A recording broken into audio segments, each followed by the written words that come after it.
We're mixing it up today, so I'll just start this one. It's Ricky Do Gervais. you not drive at all? I know. No, but do you know how? Well, I've seen people do it. I don't. But you don't have a license. Go. What? You don't have a license. No. Okay. You can't drink and drive, so what's the point? Well, that's kind of...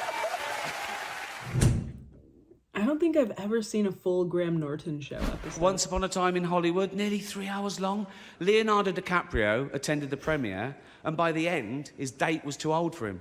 So... You'll be pleased to know this is the last time I'm hosting these awards, so I don't care anymore. I'm joking. I never did.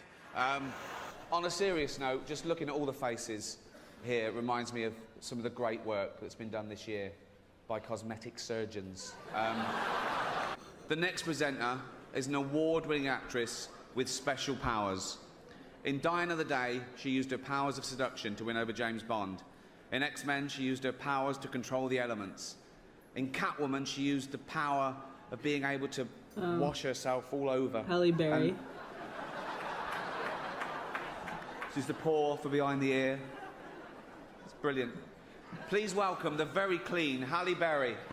Harvey Weinstein. All-female remakes are the big thing. There's a female remake of Ghostbusters. There's going to be a female remake of Ocean's 11. And this is brilliant for the studios because they get guaranteed box office results and they don't have to spend too much money on the cast. So... It's funnier when they pan to the audience. Shut up, I don't care. Come on. Our next presenter is an actress who is both beautiful and talented. Born in England, she came to America and has taken Hollywood by storm. The star of the nominated movie The Danish Girl, please... It's a dude. Eddie Redmayne.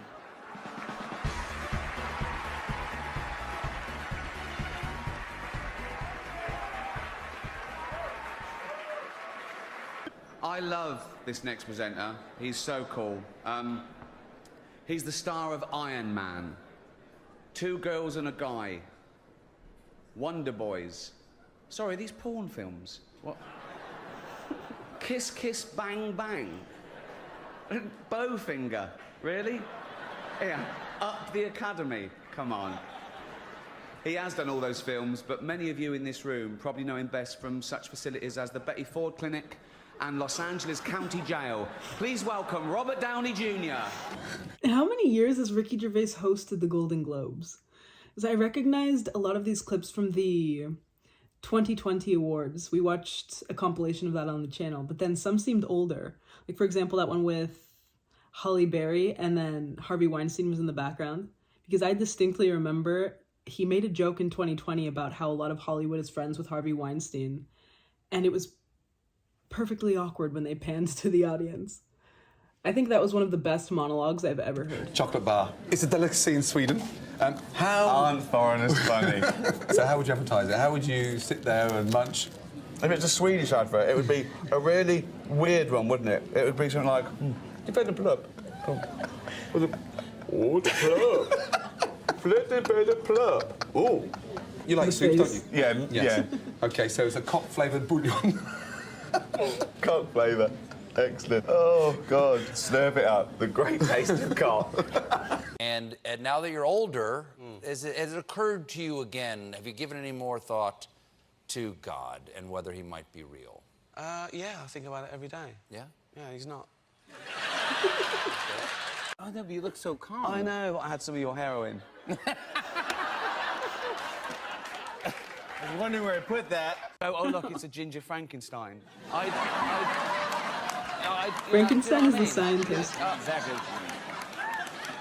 but I get it. You're 65 this Thursday, aren't you? That's correct, yes. You can't use this till Thursday. This is official. I got you a bus pass and senior citizens. Oh, it's a Metro card. There it is.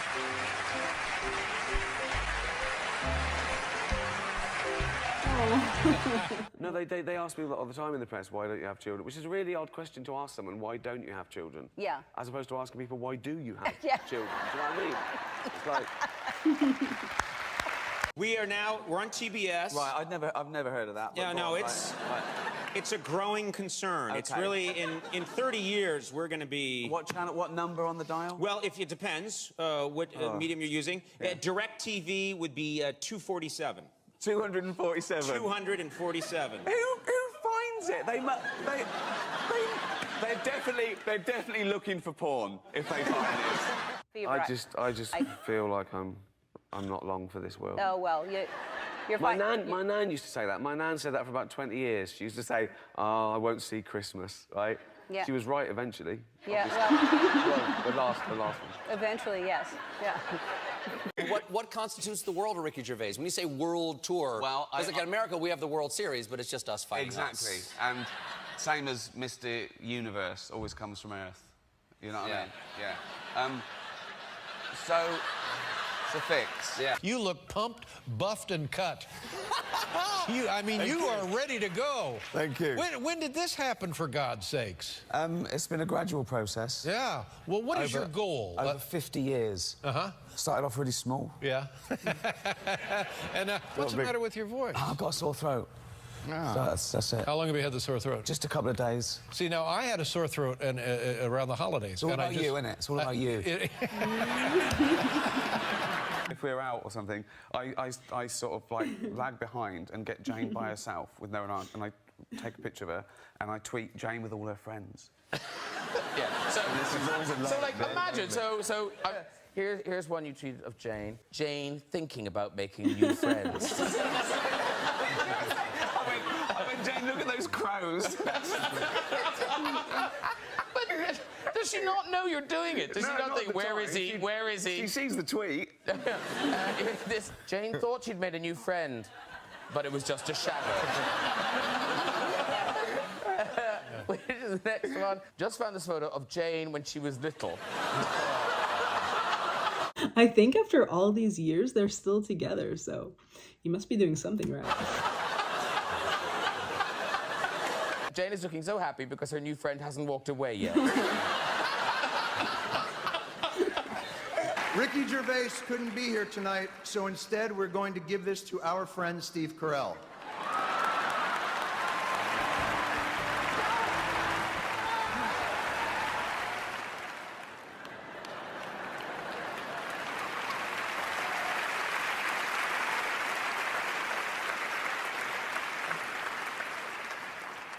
Look at his stupid face.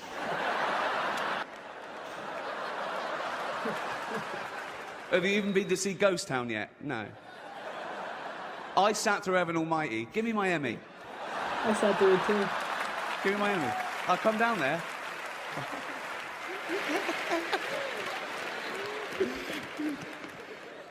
Give me it. I'll tickle you. I don't care. I've got nothing to lose here. I'm a nobody here. Where is it? You think it's scripted? Yes, you have. Stop. Yes, you have. Yes, you have. Give me it. Give me the Emmy. Give me the Emmy. Give me the Emmy. Give me it. Give me the... Thank you. Oh, yeah.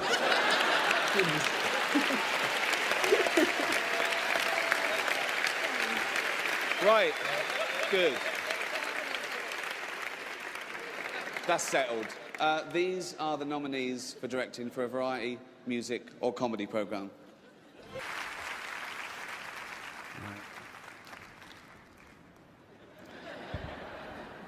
Our next presenters are two of the funniest people in America. She stole the show on Saturday Night Live, then went on to create, write, and star in her own show, 30 Rock. He was a jobbing actor, career not going that well if I'm being totally honest, who got his big break when I cast him in a remake of a show that I created called The Office. He's now leaving that show and killing a cash cow for both of us. Please welcome the wonderful Tina Fey and the ungrateful Steve Carell.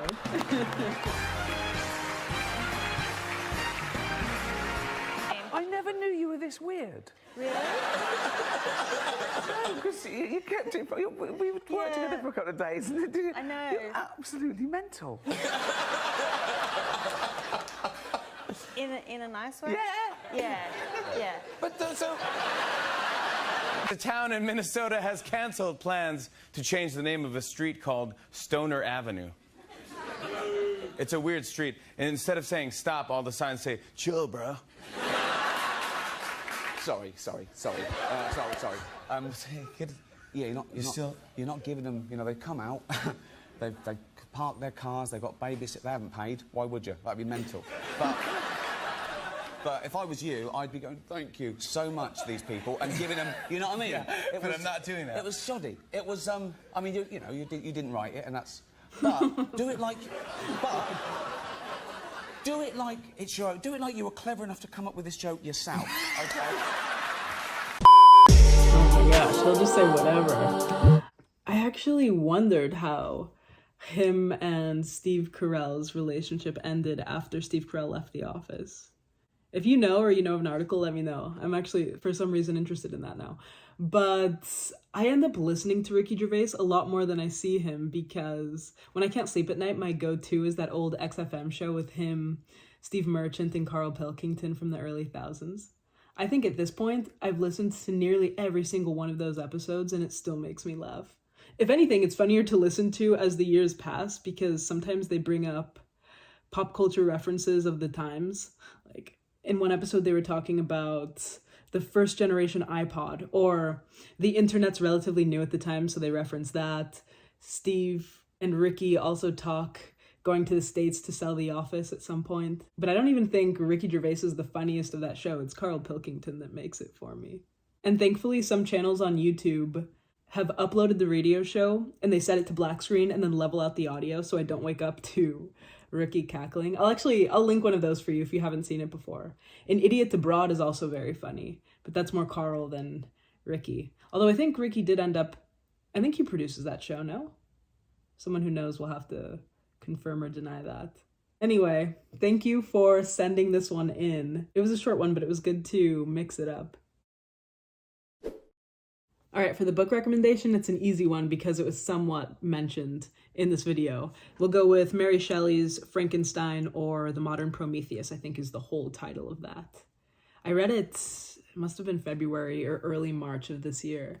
But the story goes that Victor Frankenstein, he's this Swiss amateur scientist, creates a monster and then almost immediately regrets doing so. And then the story kind of goes from there. And by the end, you have somewhat of an ethical question, as you can sympathize with both characters. But before I read that book, I thought that Frankenstein was the monster. Because if you go to a Halloween costume shop, for example, they're selling you a Frankenstein green monster suit.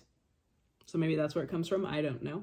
That book probably sits in the gothic horror genre. On that XFM show, between them speaking, because it's on the radio, they also play music. And through listening to it, I was reminded of a song I hadn't listened to in years called Bohemian Like You by the Dandy Warhols. They're a late 90s, early thousands rock band. The Dandy Warhols also had a really popular song that was the theme song to that show Veronica Mars called We Used to Be Friends. So that's the first recommendation. The second one will go for a different genre. I think in the early thousands, Outkast was really big too. So my favorite song of theirs is Miss Jackson, which if you watched yesterday's video, I gave a recommendation of a song with Skepta and Erykah Badu. I ended up reading about Erykah Badu and found out that Miss Jackson was written about her and her mom. So just some music lore for you. But that's all from me. If you have a music recommendation for me, let's go with music from the year 2000 to 2009. Please tell me and I'll check it out. That's really all I have. This was a short one today. So thanks for watching with me. I'll catch you in the next video.